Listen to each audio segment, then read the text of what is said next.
Ayan, may nanguhuli dito ng guno. Yung mga maitim na part na yun ng dagat, yan ang tubig.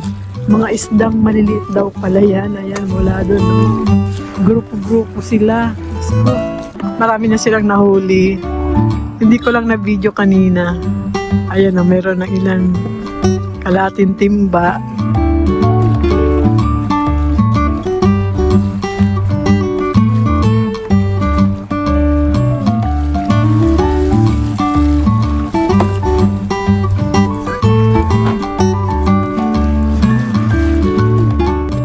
Paalam pa ako para kunan ng guno.